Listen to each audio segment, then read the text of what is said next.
Hemos venido hablando de este tema en varias oportunidades, con distintas personalidades, con distintos profesionales, y siempre hemos llegado a la conclusión de que es un tema que hay que hablarlo. Pero en el mientras nosotros vamos haciendo las entrevistas, las estadísticas son cada vez más alarmantes, y hoy la estadística nos marca que el suicidio juvenil ya es la primera causa de muerte. No son números, no son números. Siempre decimos cuando hablamos de estadísticas, no son números. Son personas. En este caso, cuando hablamos de suicidio juvenil, hablamos de chicos, hablamos de hijos, hablamos de nietos, hablamos de hermanos, hablamos de sobrinos. Son personas de carne y hueso. Son chicos que tienen toda una vida por delante. Gabriela Dueñas es doctora en psicología y licenciada en educación, además de psicopedagoga, es premio CONEX en psicología 2026. Hola Gabriela, ¿cómo te va? Fernando Galván te saluda, buen día. Hola Fernando, buen día. Es una manera de decir. Exactamente. Porque tal como vos venís señalando en la presentación de esta nota, estos números no se tratan de una opinión. Estos datos estadísticos están confirmados por el Ministerio de Salud y UNICEF. Y como dijiste, detrás de cada número hay un hijo, un alumno, un amigo, ¿sí? No son estadísticas frías, son vidas que se apagan en un país que todavía no termina de comprender la magnitud de la crisis. ¿Sí? Gabriela, ¿no termina de comprender la magnitud o no quiere comprender la magnitud de la crisis? O como dicen inclusive los jóvenes hoy en día, finjamos demencia. Ahí está. Sí, hagamos de cuenta que lo primero que tenemos que hacer es tratar de entender que reducir o pensar en el suicidio como un problema que le pasa a una persona, a esa persona, algo del orden de lo individual, es una simplificación que nos impide ver el cuadro completo, en el que interactúan una serie de factores, por supuesto individuales también, pero familiares, sociales, comunitarios y económicos. Es fundamental, entonces, que podamos entender que el suicidio no es un acto individual, una enfermedad aislada de un sujeto, sino el síntoma de una sociedad que falla en contener, en dar sentido y en cuidar a sus jóvenes. ¿Sí? Sí. En ese sentido tenemos que pensar que la precarización económica que estamos viviendo, la falta de futuro, son factores de riesgo estructurales. Porque un joven que no encuentra horizontes laborales, que ve que el esfuerzo no garantiza nada, se enfrenta a una situación, a una pregunta insoportable: ¿para qué? Exacto. ¿No? Entonces, vamos a decir que el ajuste económico que estamos padeciendo tampoco es un dato frío. Implica recortes en salud mental, desmantelamiento de políticas de cuidado, y hay un mensaje implícito que se sostiene, y es: el que sufre es porque no se esfuerza. Claro. Entonces, no se puede pedir a un joven que se esfuerce cuando el Estado se retira, cuando el futuro es un espejismo, y hay que entender que la falta de futuro mata. Con lo cual, Gabriela, entiendo que no solamente porque cuando hablamos de precariedad y falta de futuro, seguramente del otro lado va a decir, ve el pobre por pobre. Digo, el suicidio juvenil atraviesa absolutamente a toda la sociedad y a todos los sectores etarios, entiendo yo. Totalmente. Porque además vivimos en una sociedad que el pensador coreano que a mí me encanta, Han de apellido, sí. Byung-Chul Han, ha descrito como la sociedad del rendimiento, donde el éxito es una obligación y el fracaso se vive como una falla personal. O sea, fíjate, hoy la presión no viene solo de afuera, sino es vivenciada, se vive desde adentro, porque hay como un mandato: tenés que ser exitoso, tenés que ser tu propio proyecto, Ujú. Entonces, cuando esto choca con una realidad de crisis, de ajuste, el fracaso, mira qué perverso, se Sí. vive como culpa personal, Ujú. como culpa personal. Sí. La voz interna repite, si no logras salir adelante, Ujú. es culpa tuya. Claro. Entonces, en esta sociedad del rendimiento, el sufrimiento estructural que tiene que ver con estas variables sociales, económicas, políticas, se transforma de manera perversa, sádica, en un problema de voluntad individual. Ujú. ¿Sí? Esto es crueldad pura. Claro. Fíjate, ¿no? Qué situación que vivimos como Argentina, y particularmente los jóvenes y los adolescentes, con el tema del Mundial, ¿no? De la selección argentina. Menos mal que el hecho de no haber ganado la Copa del Mundo no significó, bueno, para muchos sí, entiendo que hay muchos chicos que dicen lloré ese día, adolescentes que dicen yo lloré ese día, pero bueno, enseguida la gente salió y festejó el subcampeonato, digo, ¿no? No fue, hubiera sido peor si nos quedábamos todos en las casas, entendiendo que había fracasado, y yo trataba de decir, de 48 selecciones que participaron del Mundial, Argentina salió segunda, es decir, no es una derrota, es un triunfo. Sí, y yo creo que también ahí incidió mucho el partido previo, Sí. donde se le ganó a Inglaterra, Uh-huh. con la historia que tenemos como país, ¿no es cierto? Y con lo que pudieron hacer los jugadores de poner de vuelta en la agenda, visibilizar el tema de las Malvinas. Uh-huh. Entonces, yo creo que eso también tuvo que ver con los festejos que se hicieron a posteriori, ¿no? Lo Claro. importante fue ganarle a Malvinas, ¿no? Uh-huh. Ganarle a los A ingleses por Inglaterra, Malvinas, por Malvinas, a exactamente. Inglaterra, sí, sí, sí. Ahora, Gabriela, cuando hablamos de Sí, suicidio juvenil, ¿no? Y yo decía al principio, es un tema que hay que hablarlo, que hay que charlarlo, que hay que... totalmente de acuerdo. digo, en un mundo donde tenemos la hiperconexión, donde los chicos están... Totalmente. justamente un término que se utiliza mucho, a mí no me gusta, ¿no? Pero dicen, la comunidad que tenemos en las redes sociales, la comunidad de la soledad, Totalmente diremos, ¿no?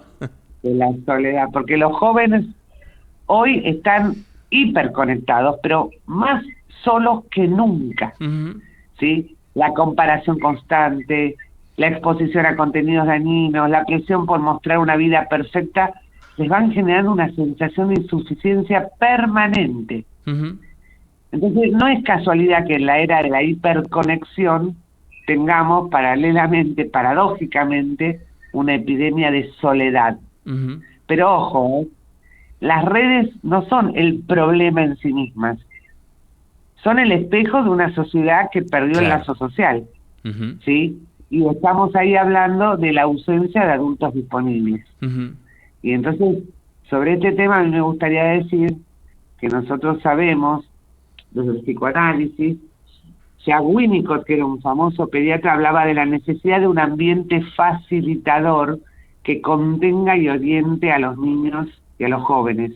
Uh-huh. Y hoy ese ambiente se ha debilitado, Claro. porque muchos padres y docentes están tan desbordados Uh-huh.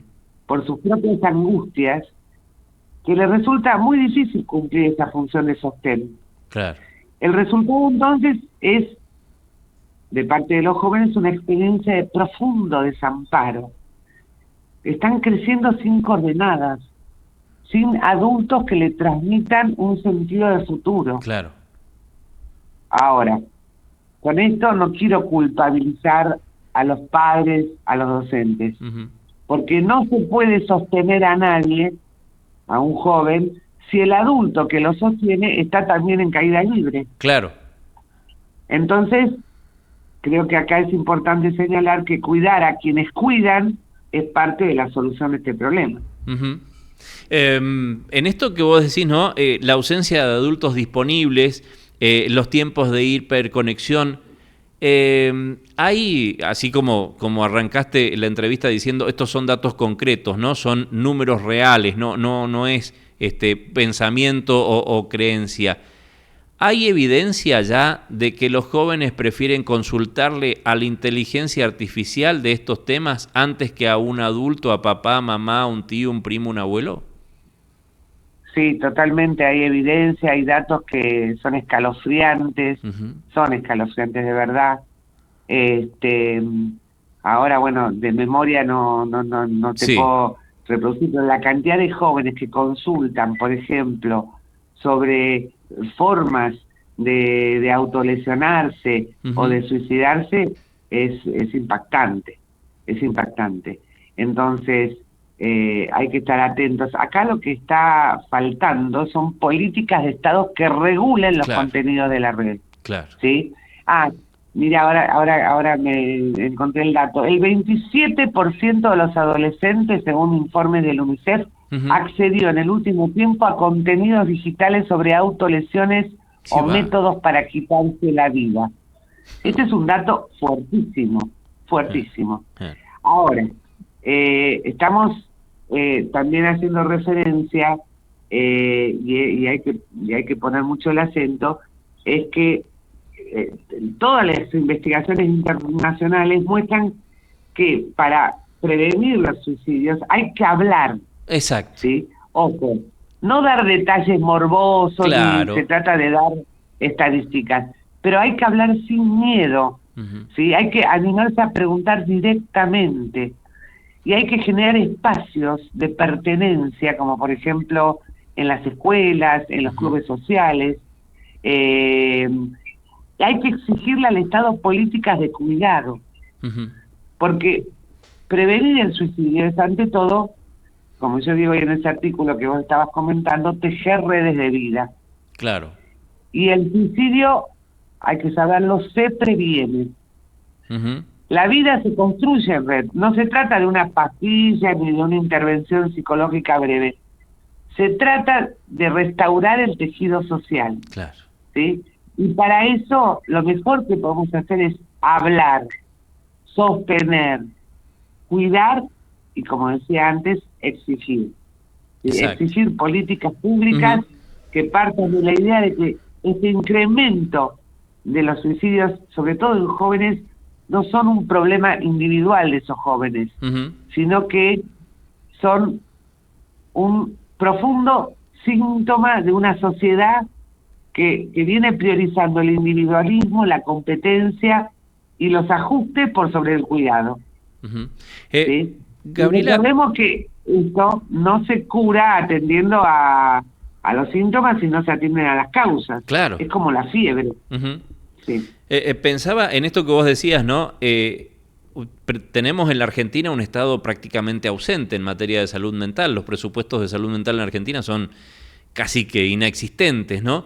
Pero digo, qué mal que ni siquiera tenemos la grandeza de mirar del otro lado, donde vemos a países del primer mundo, como, bueno, recientemente Francia, que prohíbe el acceso a redes sociales a menores de 15 años, o España, Italia, Finlandia, Noruega, que empiezan a restringir el uso de pantallas y volver de nuevo a un libro, a un lápiz, a un cuaderno, digo, ¿no? A otra relación entre los propios chicos y entre los chicos y los adultos. Sí, bueno, Fernando, yo ahí debo decirte que yo no creo en las prohibiciones. Claro. Yo hablo de regulación, yo hablo de presencia del adulto mediano entre los contenidos de las redes y los jóvenes, ¿sí? Eso por un lado. Pero esto requiere de políticas de parte de un Estado. A mí tampoco me gusta decir que se trata de un Estado ausente en el campo de la salud mental. Yo creo que es un Estado muy presente que lleva adelante políticas de un nivel de crueldad, de exclusión, que son perversas. Porque pareciera ser que no hay lugar para todos y hay que matar a algunos, hay que excluirlos a algunos que se maten solos. Gabriela, que sobrevivan los más fuertes. Te acercás mucho, ¿Sí? Esto que me decís, realmente que es durísimo, ¿no? Es tremendo, porque una cosa es el Estado docente. Yo decía, bueno, el Estado docente como una cosa dura, y esto que vos decís es tremendo, pero viene a mi mente las declaraciones de Monseñor Marcelo Colombo, el presidente de la Conferencia Episcopal Argentina, donde dijo, así como hubo terrorismo de Estado, hay sadismo de Estado. ¿Estás muy cerca de ese término? Totalmente de acuerdo, totalmente de acuerdo. Hay políticas de crueldad en este momento ejerciéndose, ¿sí? Políticas genocidas, políticas que excluyen a los sectores y a los más vulnerables, tanto infancias como adultos mayores, como personas con discapacidad. Yo creo que hay decisiones de parte del Estado, o sea, para nada considero que estemos frente a un Estado ausente, porque en este momento quien nos gobierna lleva adelante políticas de ajuste que dejan al margen, porque no le entran en el Excel, a sectores impresionantes de la población. Entre ellos, estamos hablando, yo me especializo en infancias y juventudes, y debo decir que una sociedad que no se ocupa de cuidar, de acompañar a sus niños, niñas y adolescentes, es una sociedad que está hipotecando su futuro. O sea, este gobierno no solamente nos está hipotecando con la deuda externa, que ayer estuvo de visita la funcionaria del Fondo Monetario, señora, sino también nos está hipotecando a nivel social. O sea, la materia prima de nuestro futuro son nuestros jóvenes, ellos son nuestro futuro. Bueno, el que nos advirtió esto era el querido Papa Francisco, ¿no? Los descartados de la sociedad, y él hablaba de los dos extremos de la vida, los niños y los ancianos, y este gobierno es como que los descarta, ¿no? Lo dijo Lugones el otro día, el ministro de Salud. El PAMI anda mal porque tiene una carga grande que son los jubilados que tienen más de 100 años, de 80 años. Exactamente. Y que representan nuestra historia. Entonces, mientras los adultos mayores representan nuestra historia y este gobierno ejerce políticas crueles sobre ellos, y nuestros niños, niñas, adolescentes que representan nuestro futuro están siendo objeto de políticas de desamparo, que, insisto, no son por ausencia, son exprofeso, son premeditadas. Bueno, realmente estamos en una situación muy compleja, porque además hay estudios que dicen que para acobardar, para desmoralizar a una sociedad, lo peor que se le, que se le puede hacer, lo más eficaz que se le puede hacer, es dañar a sus hijos. Frente a la matanza de niños, al infanticidio, la población adulta, digamos, activa, que está en el medio, queda desmoralizada, sin recursos prácticamente, queda arrasada. Entonces, fíjate que atacando a las dos puntas, arrasás también a toda la población de edad intermedia. Claro. Pienso en esto que decías también, ¿no? De estos niños y jóvenes, adolescentes que hoy no ven futuro, no ven modelo, claro, porque si miraran al abuelo, pero el abuelo ya no está, y el abuelo hoy es jubilado y tiene que andar penando por una obra social como el PAMI, y tiene que mirarse en el padre, y el padre o la madre son los que no están en la casa porque tienen que deslomarse laburando, claro, no hay futuro para los jóvenes. Exactamente, están a la deriva, ¿sí?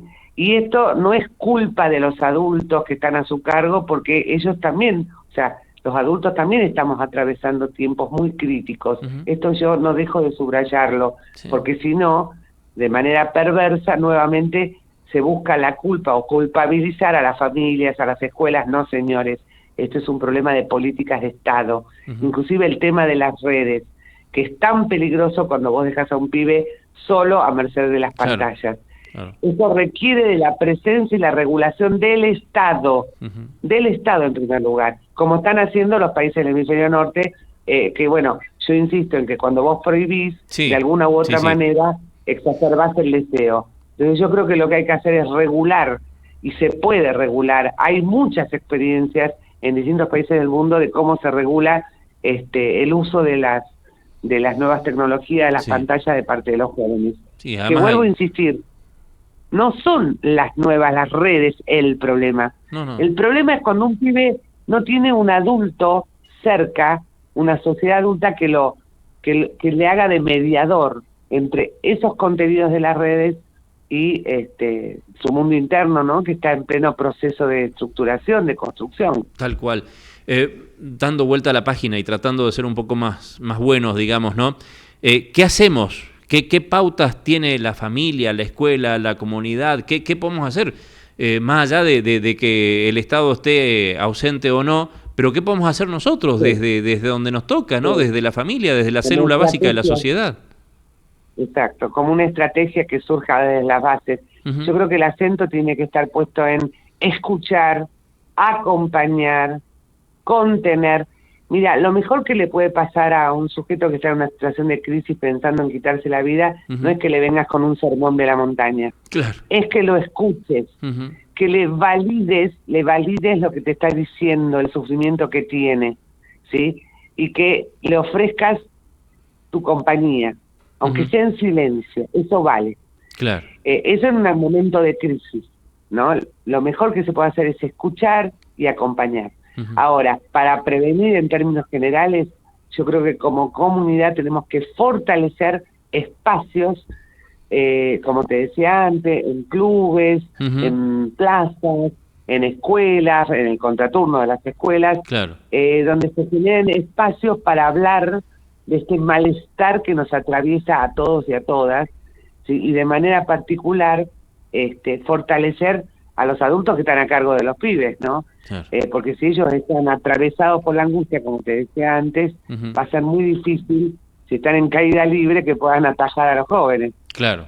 Claro. Qué bueno aprovechar, vuelvo al ejemplo del Mundial, ¿no? Qué bueno aprovechar no el final del Mundial, no el subcampeonato, sino el partido contra Inglaterra, las Malvinas nuevamente, como para poder, bueno, abrevarnos de ahí, de volver que los jóvenes empiecen a mirar a esos chicos jóvenes que fueron a Malvinas y que defendieron nuestra bandera, ¿no?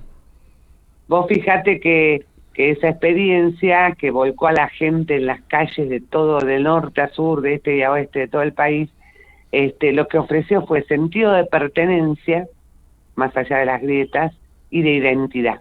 Claro. Entonces, el sentimiento de yo pertenezco a esta comunidad te permite pensar en un futuro posible. Ahora, cuando vos te sentís totalmente aislado, totalmente solo, abandonado, bueno, ahí es donde esas ideas de muerte aparecen y las redes, cuando se buscan en forma, se encuentran hasta métodos de cómo hacerlo. Claro. Qué bueno sería poder volver a esa mesa familiar, ¿no? Donde compartíamos el almuerzo o la cena o alguna comida, ¿no? Algún momento de donde estábamos todos juntos y donde vos llegabas y te decían, ¿y hoy cómo te fue? ¿No? Alguien que te pregunte, ¿y cómo te fue hoy día? ¿Qué hiciste hoy? ¿No? Sí. Pero hoy los padres están trabajando hasta en 3 o 4 trabajos precarizados, informales, los docentes van de una escuela a la otra, se llaman docentes taxi o Uber. Sí. Entonces, ¿cómo les podemos pedir eso? Sí. Tenemos como conjunto que exigir espacios al Estado, al gobierno local, y si no, generarlos nosotros, espacios para que circule la palabra, para que podamos compartir nuestras angustias, porque por más fuerte que sea el dolor que tengamos, el miedo que tengamos, la angustia que estemos padeciendo, ponerla en palabras permite humanizarla. El dolor en palabras se humaniza, y humanizarlo quiere decir que deja de ser bestial, como la de los animales, y puede ser tramitada, ¿sí? Pero para eso necesitamos esto, ¿no? Un conjunto, una red, un grupo. Hay que apostar a eso desde las bases. Generar espacios, exigir espacios, promover espacios, donde podamos compartir nuestras angustias y acompañarnos mutuamente. Tejer redes de vida. Qué bueno, ¿no? Tejer redes de vida. Bueno. Y así resistir estas políticas crueles, claro. Que bueno, esperemos que en algún momento puedan generar una reacción desde las bases que las identifiquen, porque viste que hay una sensación de que no se terminan de identificar por esta cosa perversa de hacerte responsable a vos como individuo de que te vaya mal. Claro. ¿Sí? Y en realidad no, hay cuestiones estructurales que son las que te predeterminan a no ser exitoso por más que estudies y trabajes. Exactamente. Gabriela, a menos que venga de una familia que ya esté acomodada hace siglos, ¿no? Sí, pero pienso también en esas familias que están acomodadas y donde los niños, jóvenes y adolescentes también sufren la soledad, ¿no? ¿Sabes que sufren también? Sufren la crueldad, porque yo lo he escuchado en chicos de familias acomodadas, que al pasar con el auto y ver familias en situación de calle en las veredas, criaturitas pidiendo limosna en las esquinas a altas horas de la noche con un frío terrible y lluvia, se sienten impactadísimos. Sí. Eso también les impacta a los hijos de los ricos, digamos. Impactadísimo. Piden explicaciones a los padres y no les saben qué decir. ¿Sí? Sí. Porque ¿cómo vas a culpar a una criatura de 4 años que esté pidiendo limosna a la noche en la oscuridad en un semáforo? ¿Sí? ¿Cómo? El otro día, mira, yo frené en un semáforo y me vinieron unos chiquitos y yo no tenía plata en ese momento. Entonces me dice, ¿y no tendrá un lápiz? Me dice uno. Sí. Y le digo, ¿un lápiz? Yo tenía lápices, porque como yo soy profesora, llevo el bidón, el lápiz en todos lados. Dice, para la escuela. Y mira, te juro que era conmovedor. No tendrá un lápiz, me pidió. Entonces, te das cuenta que acá hay un Estado que le está negando un lápiz a una criatura para que aprenda a leer y escribir. ¿Qué futuro puede tener una persona que no puede ni siquiera acceder a la lectoescritura? Tal cual. Gabriela, gracias por atendernos esta mañana. Tremenda charla. No, la agradecida soy yo, Fernando. Muchísimas gracias. Un abrazo grande. Gracias.